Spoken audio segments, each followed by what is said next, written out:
This number has appeared 4 times in history. Each time, crisis followed within 18 months.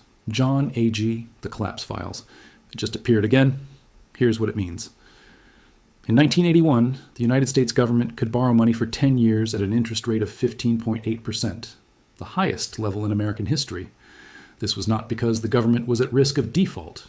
It was because the currency itself was losing credibility so rapidly that lenders demanded enormous compensation for the certainty that inflation would destroy the purchasing power of their principal. The bond market was pricing the death of the dollar's stability, and it took a recession so severe it pushed unemployment above 10% to restore confidence. Today, in late 2025, the 10-year Treasury yield stands at 4.7%, while the Federal Reserve's policy rate is 4.5%. This inversion, where long-term government borrowing costs exceed short-term rates by only 20 basis points, creating an effectively flat yield curve, has occurred only 4 times since modern bond markets developed: 1929, 1981, 2006, and 2019. Each instance preceded economic crisis or severe recession within 18 months. The yield curve is not making a prediction. It is revealing what bond markets see that official statistics do not yet show. When the most liquid, most watched financial market in the world prices long-term government debt at rates barely above overnight lending, ignoring all the risks that should command higher compensation for locking money away for a decade. What is it signaling about economic expectations that makes distant future returns less valuable than immediate liquidity? For most of monetary history, the concept of a risk-free government bond yield did not exist. Lending to sovereigns was among the riskiest activities a creditor could undertake because governments possessed both the means and often the willingness to default, debase currency, or simply confiscate creditor assets when debts became inconvenient.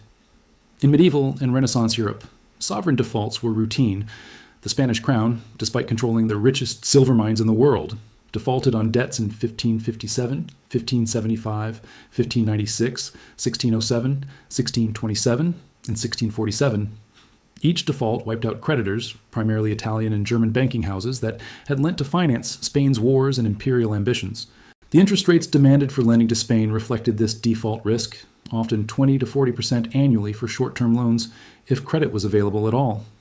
The interest rate structure in these periods reflected fundamental uncertainty about repayment.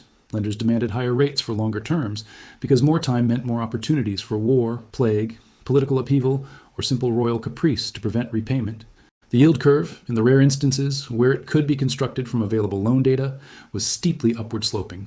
Long-term rates substantially exceeded short-term rates to compensate for compounding uncertainty over time. England developed a different model following the Glorious Revolution of 1688. The newly empowered Parliament created the Bank of England in 1694 with the explicit purpose of financing government debt in a sustainable manner. Unlike monarchs who could repudiate debts unilaterally, Parliament represented creditor interests directly. Many members of Parliament were themselves creditors to the government. This alignment of interests created credibility that the debt would be honored. The result was a dramatic reduction in English government borrowing costs. Rates that had often exceeded 10% for short-term royal borrowing fell to 3 or 4% for long-term government bonds backed by Parliament. This cost advantage, the ability to borrow at half the rate of competing powers, became a decisive strategic asset. England could finance longer wars, larger navies, and greater imperial expansion than rivals burdened with higher borrowing costs and frequent defaults. The key innovation was not gold backing or any commodity constraint. England operated on a silver standard initially and later adopted gold. The innovation was institutional credibility, a government structure where creditors controlled taxation and spending decisions, ensuring that debt service took priority over other expenditures. This created a risk-free rate in the sense that default risk was minimized, though not eliminated entirely. The 18th and 19th centuries saw this model spread. Government bonds backed by parliamentary systems or constitutional republics traded at significantly lower yields than bonds of absolute monarchies or unstable regimes. The yield reflected default risk, but also inflation risk and political risk. Governments that debased currency saw bond yields rise as creditors demanded compensation for the loss of purchasing power they anticipated. The United States, following independence, initially had extremely high borrowing costs due to weak central government and state-level debt defaults. The Constitution of 1789 and Hamilton's assumption of state debts by the federal government created credibility. By the 1790s, U.S. government bonds traded at yields comparable to British consols, around 3 and 4%, reflecting market confidence in repayment. Throughout this period, the yield curve was normally upward sloping.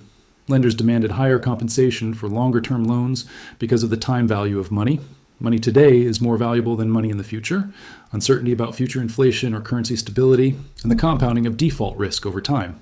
A normal yield curve, where 10-year bonds yielded 1 to 3 percentage points more than short-term notes, was the baseline condition reflecting these factors. Inversions, where long-term yields fell below short-term rates, were rare and significant. An inverted curve meant that lenders preferred long-term bonds despite lower yields, implying they expected either near-term economic crisis that would push short rates lower, or they feared near-term instability so severely they were willing to accept low long-term returns for the safety of locking in government backing for extended periods. The most famous historical inversion occurred in the 1830s in the United States, during the bank war between President Andrew Jackson and the Second Bank of the United States. Jackson's destruction of the central bank and withdrawal of federal deposits created financial chaos.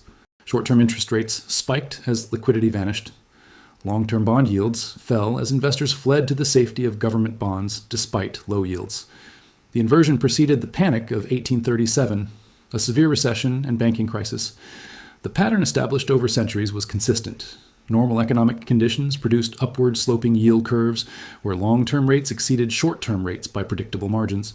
Inversions, or unusually flat curves, occurred only under specific stress conditions, severe monetary tightening, credit crises, or expectations of imminent economic contraction that would force interest rates lower in the future. The modern bond market and the concept of the Treasury yield as the risk-free rate. Anchoring all other financial pricing emerged through the 20th century transformation of government finance, central banking, and monetary systems. The Federal Reserve's creation in 1913 fundamentally altered the government bond market. Prior to the Fed, Treasury bonds traded at yields reflecting market assessment of government creditworthiness and economic conditions. The Fed introduced a new dynamic, a central bank with the power to buy government bonds in unlimited quantities, creating money to do so. This meant the government could never truly default in nominal terms. The Fed could always purchase bonds if private buyers would not. But this power also created new risks. If the Fed bought bonds excessively, creating too much money, inflation would erode bond values in real terms. This is implicit default, honoring nominal obligations while destroying their real value through currency debasement. The yield curve began reflecting not just default risk and time preference, but also inflation expectations and central bank policy credibility. The Great Depression and World War II saw massive government debt issuance financed partly through Fed purchases. By 1945, U.S. government debt exceeded 120% of GDP, the highest ratio in American history. The Fed held interest rates artificially low through direct bond purchases and yield caps, keeping 10-year Treasury yields around 2.5%, despite massive money creation and debt levels that would normally command much higher yields. The Bretton Woods system, 1944-1971, maintained this suppression of yields through capital controls, financial repression, and the gold anchor that theoretically constrained money creation. Long-term Treasury yields remained in the 3 to 5% range through the 1950s and 1960s, despite growing fiscal deficits and inflation pressures. The yield curve was normally upward sloping, but with a modest slope, reflecting confidence in government backing and monetary stability anchored by gold convertibility. The collapse of Bretton Woods in 1971 removed the gold constraint entirely. The 1970s saw the consequence. Inflation surged, reaching double digits. Bond yields rose dramatically from 5% in 1970 to over 15% by 1981 as markets priced persistent inflation and currency instability.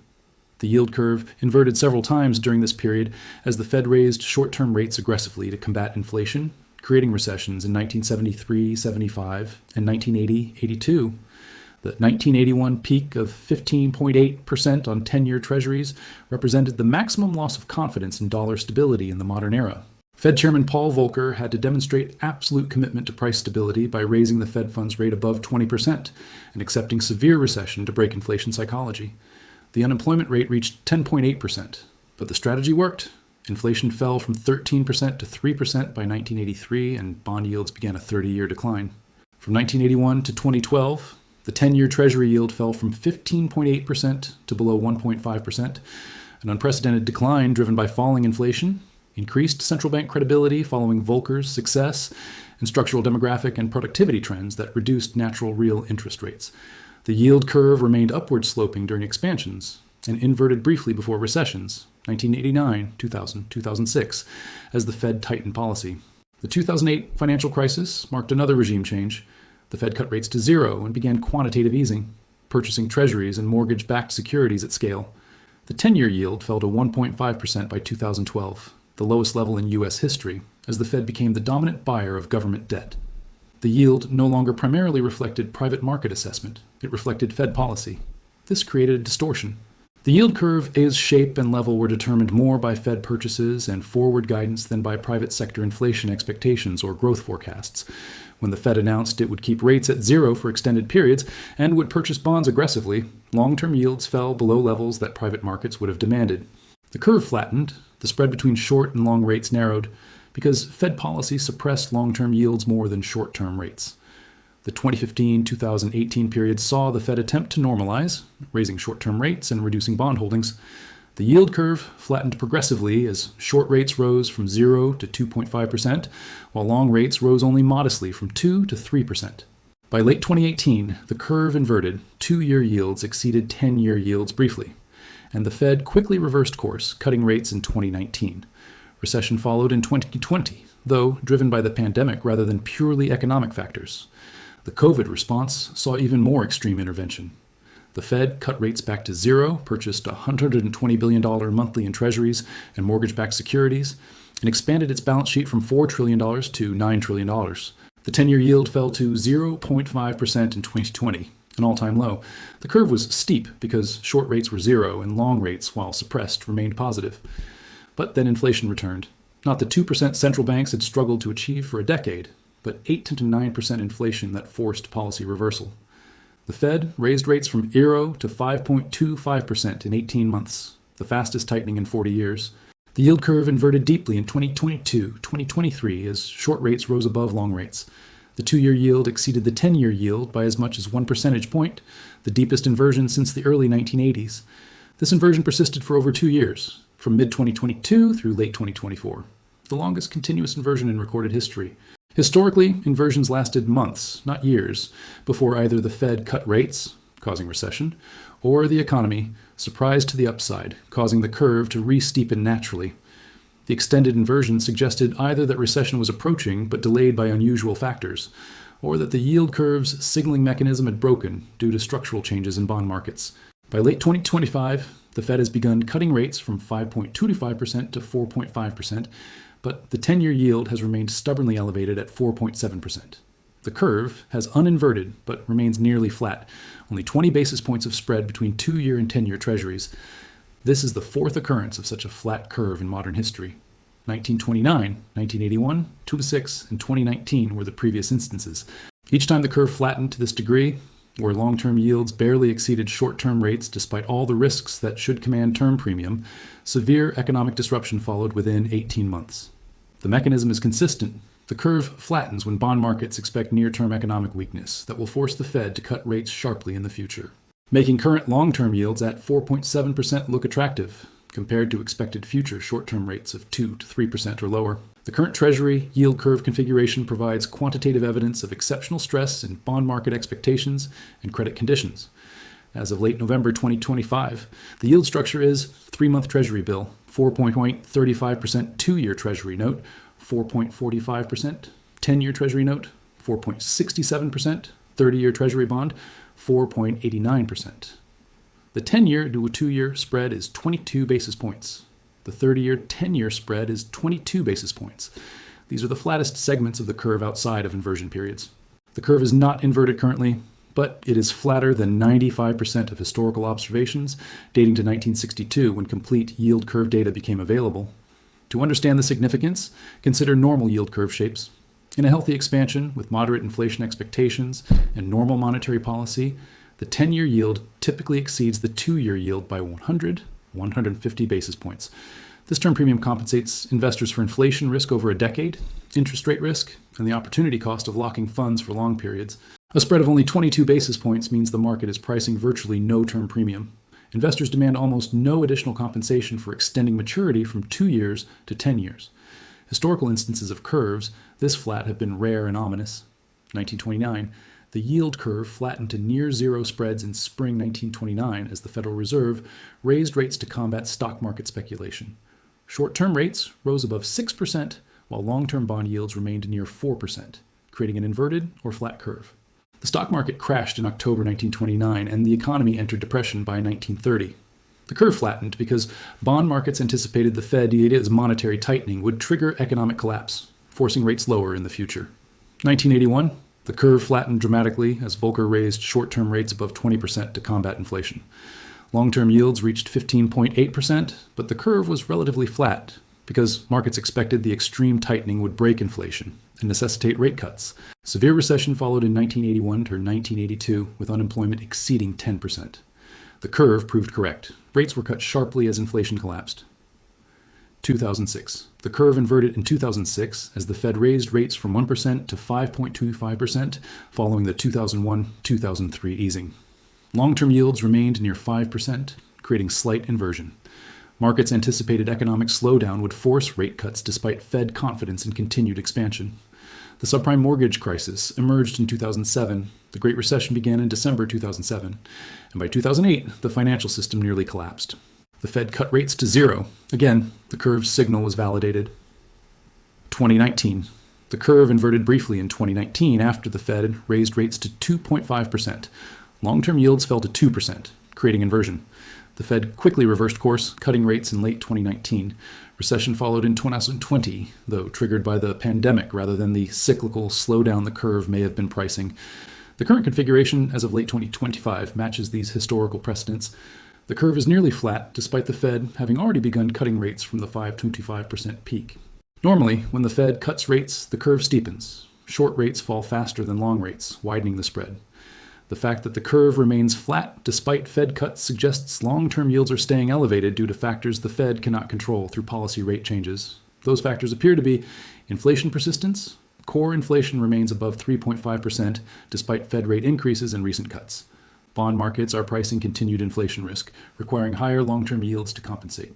If inflation averages 3.5% over the next decade, a 10-year bond yielding 4.67% provides only 1.17% real return, barely positive and well below historical norms of 2-3%. Fiscal deficits. The U.S. government is running deficits exceeding $2 trillion annually with no path to reduction. Total debt is $36 trillion and growing faster than GDP. Bond markets may be demanding higher long-term yields to compensate for the supply of new debt issuance or for the risk that such debt levels prove unsustainable, forcing future inflation or default. Term premium collapse. Academic analysis suggests the term premium, the additional yield for holding long-term bonds over rolling short-term bonds, has been compressed by QE and central bank dominance of bond markets. Estimates suggest term premium is near zero or negative, meaning the 4.67% 10-year yield contains almost no compensation for duration risk. If term premium normalized to historical averages of 1.5%, the 10-year yield would need to be 6.5%. The consequence of a flat curve is credit tightening. Banks borrow short-term deposits, commercial paper, and lend long-term mortgages, business loans. Their profit depends on the spread between short rates they pay and long rates they earn. A flat or inverted curve compresses this spread, reducing bank profitability and incentivizing reduced lending. The Senior Loan Officer Survey shows banks tightening lending standards for 18 consecutive quarters, the longest period on record, coinciding with the flat inverted curve period since 2022. Credit growth has slowed dramatically. Commercial and industrial loan balances are contracting. Mortgage origination has fallen to levels not seen outside recessions. Credit card charge-offs are rising. All of this reflects the flat curve, signaling that banks cannot profitably extend credit at current yield curve configurations. Corporate bond issuance shows similar stress. Investment-grade issuance remains moderate, but high-yield issuance has collapsed, down 70% from 2021 peaks. The spread between corporate bond yields and Treasury yields has widened, but what's critical is that even Treasury yields at 4.67% are high enough to make marginal borrowers unprofitable. Companies that could service debt at 3% struggle at 6.7% Treasury yield plus credit spread. Approximately $3 trillion in corporate debt must be refinanced between 2025 and 2027, much of it issued at 2 to 4% during the 2020-2021 zero rate period. Refinancing at current rates of 6 to 9%, depending on credit quality, roughly doubles interest expense. Default rates are rising from pandemic-era lows toward long-term averages of 4.5% and projected to continue increasing if rates remain elevated. The federal government's debt service costs have surged from $345 billion annually in 2020 to over $950 billion in 2025, nearly triple in 5 years. This is not due to debt tripling. Debt increased approximately 30%. It is due to interest rates rising from near zero to nearly 5% on average across the debt stock. Each percentage point increase in average borrowing cost adds roughly $360 billion to annual interest expense, given $36 trillion in debt. At $950 billion annually, interest expense represents approximately 19% of federal revenue. By 2027, if rates remain at current levels and debt continues growing $2 trillion annually, interest expense could exceed $1.2 trillion, nearly 25% of projected revenue. This would make interest the second largest budget item after Social Security and larger than defense spending. The mathematics of debt service at current yield levels are approaching unsustainability. To stabilize the debt to GDP ratio requires that nominal GDP growth exceeds the average interest rate on debt. If debt grows at 5%, current average yield, but GDP grows at only 4%, 2% real, plus 2% inflation, the ratio deteriorates continuously. Current conditions show debt growing approximately 6% annually, while GDP grows 4%, a gap that causes debt ratios to worsen by 2 percentage points annually indefinitely. The only mechanisms to reverse this are 1. Economic growth accelerating above 5% nominally, requiring either much higher real growth or higher inflation.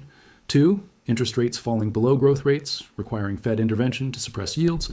Or 3. Fiscal deficits shrinking dramatically through spending cuts or tax increases. None appear likely given political and economic constraints. The yield curve is pricing this reality.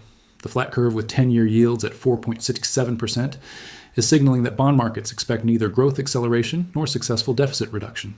The low-term premium suggests markets expect the Fed will eventually be forced to intervene again, cutting rates to zero, resuming QE to prevent fiscal crisis or economic depression. The curve is flat because markets are looking through current rates toward the future intervention they view as inevitable.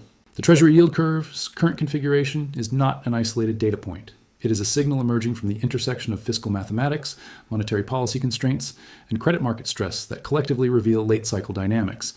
The first signal is what the flat curve implies about recession probability. Academic research has established that yield curve inversion, 2-year yields exceeding 10-year yields, predicts recession with approximately 70% accuracy within 18 months. The current curve is not inverted, but is extraordinarily flat at only 22 basis points of spread. Historical analysis shows that curves this flat, spreads below 30 basis points, have predicted recession with similar accuracy to actual inversions. The mechanism is straightforward. Bond markets flatten the curve when they expect near-term economic weakness that will force the Fed to cut short-term rates sharply. If markets expect 3-month Treasury bills currently yielding 4.35% to fall to 2% within 2 years due to recession, and Fed easing, then locking in 4.67% for 10 years, looks attractive despite the low-term premium. The curve flattens because future expected short rates are much lower than current short rates. And the implication is that bond markets are pricing significant probability of recession in 2026, 2027, despite official GDP growth and low unemployment in late 2025. This creates the same dynamic as 2006 to 2007, when the inverted curve signaled recession before it was visible in other data, or 2019, when brief inversion preceded 2020 downturn. The second signal is the curve's behavior in response to Fed rate cuts. Normally, when the Fed cuts rates, the curve steepens. Short rates fall immediately while long rates fall less or potentially rise if markets interpret the cuts as preventing recession. The fact that the curve has remained flat despite the Fed cutting from 5.25% to 4.5% suggests one of two interpretations. Either the Fed is cutting too slowly given the economic weakness markets, or markets expect the cuts will prove ineffective in preventing downturn. Both interpretations are bearish. If the Fed is behind the curve, cutting too slowly, it suggests recession will occur before policy easing can prevent it.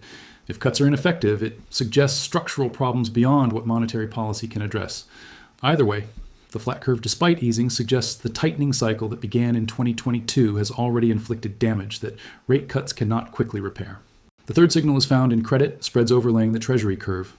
Investment-grade corporate bonds yield approximately 5.8 to 6.2% currently, 10-year maturity, representing spreads of 130 to 150 basis points over equivalent Treasuries. High-yield bonds yield 8.5 to 9.5%, representing spreads of 400 to 450 basis points. These spreads are elevated relative to recent years, but not yet at crisis levels seen in 2008 or 2020.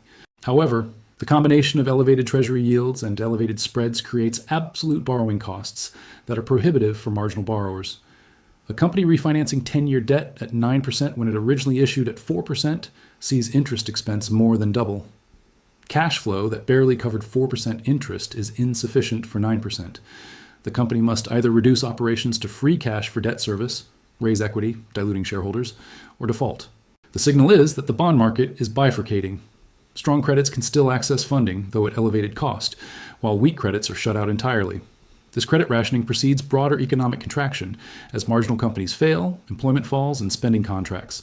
The fourth signal emerges from foreign demand for treasuries. Foreign official holdings, central banks, and sovereign wealth funds have been stable to slightly declining over the past 2 years, around $6.5 trillion.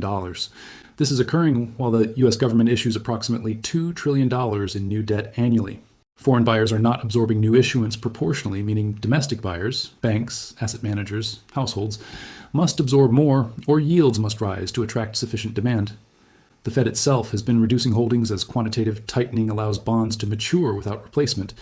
Fed holdings have fallen from the $9 trillion peak to approximately $7.5 trillion as of late 2025.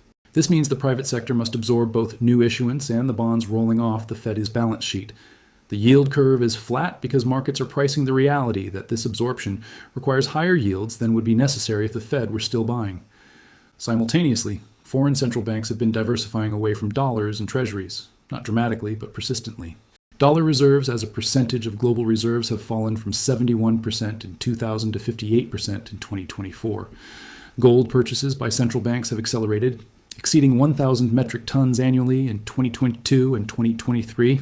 These shifts are incremental but directional, away from dollar assets toward alternatives. The flat Treasury curve is partly reflecting this reduced foreign demand. If foreign central banks are no longer automatic buyers of treasuries regardless of yield, then yields must remain elevated to attract sufficient private demand. This explains why long-term yields have not fallen more despite Fed rate cuts. Private markets are less captive than foreign official buyers. The fifth signal is the behavior of inflation-protected securities, TIPS, relative to nominal treasuries. The break-even inflation rate, the difference between nominal 10-year Treasury yields and 10-year TIPS yields, stands at approximately 2.4% as of late 2025. This implies markets expect average inflation of 2.4% over the next decade, moderately above the Fed's 2% target, but not alarmingly high. However, this seemingly benign signal is complicated by the fact that TIPS markets are smaller and less liquid than nominal Treasury markets. The break-even rate may not perfectly reflect true inflation expectations, if there are liquidity premiums in TIPS, or if Fed intervention has distorted relative pricing. If true inflation expectations are 3 or 3.5%, then a 10-year Treasury yielding 4.67% provides only 1.17 and 1.67% real return.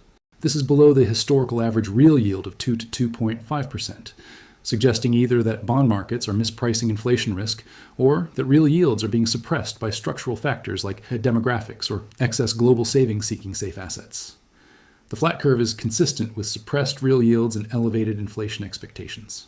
Investors accept low real returns on long-term bonds because alternatives are unattractive. Stocks are expensive, real estate is vulnerable, commodities are volatile, and because they expect eventual Fed intervention will push all yields lower when recession or crisis materializes. All of these signals converge on the interpretation that the flat yield curve is not signaling economic health or neutral conditions. It is signaling late cycle stress where debt burdens are high, credit is tightening, fiscal sustainability is questionable, and bond markets expect economic weakness that will require dramatic policy easing in the relatively near future. Historical precedent provides consistent patterns for what follows when the Treasury yield curve flattens to levels seen only 4 times in modern financial history. 1929, the yield curve flattened as the Federal Reserve raised rates to combat stock speculation and gold outflows. The economy appeared strong through mid-1929. Industrial production was rising, unemployment was low, optimism was high, but credit conditions were tightening as the Fed restricted money supply growth. The stock market crash in October 1929 was followed by the steepest economic contraction in U.S. history. GDP fell 27% from 1929 to 1933. Unemployment reached 25%. The banking system collapsed with over 9,000 bank failures. Deflation reached 10% annually. The flat yield curve in 1929 was signaling the unsustainability of debt-financed stock speculation and the impending collapse of credit-dependent economic activity. When the curve is this flat, it means bond markets see no growth premium worth paying for. only duration risk to be avoided. This proved catastrophically correct. 1981, the curve flattened as Volcker raised rates to break inflation. The mechanism was deliberate recession to purge inflation expectations and restore monetary credibility. The consequence was the deepest recession since the Depression. GDP fell 2.6%, unemployment reached 10.8%, manufacturing industries were devastated. But the strategy succeeded. Inflation fell from 13% to 3%, creating the foundation for the subsequent 20-year expansion and bull market. The flat curve in 1981 was signaling that the Fed's commitment to price stability was credible and that recession would be severe enough to break inflation. This also proved correct. The difference from 1929 was that the recession was policy-induced and controlled rather than systemic collapse. The Fed could, and did, reverse course once inflation fell, cutting rates aggressively and supporting recovery. 2006. The curve flattened and inverted as the Fed raised rates from 1% to 5.25% following the 2001-2003 easing. The economy appeared healthy. GDP growth was solid, unemployment was 4.7%, housing prices were rising, corporate profits were strong, but the curve was signaling that subprime mortgage credit was deteriorating. Housing prices were unsustainable and financial institutions had accumulated excessive leverage in mortgage-backed securities and derivatives. The consequence was the worst financial crisis since 1929. The subprime mortgage market collapsed in 2007. Bear Stearns failed in March 2008. Lehman Brothers failed in September 2008. The entire global financial system approached breakdown. The Fed cut rates to zero. Unemployment reached 10%. Housing prices fell 30 to 40% nationally, over 50% in bubble markets. The recession lasted 18 months and GDP fell 4%.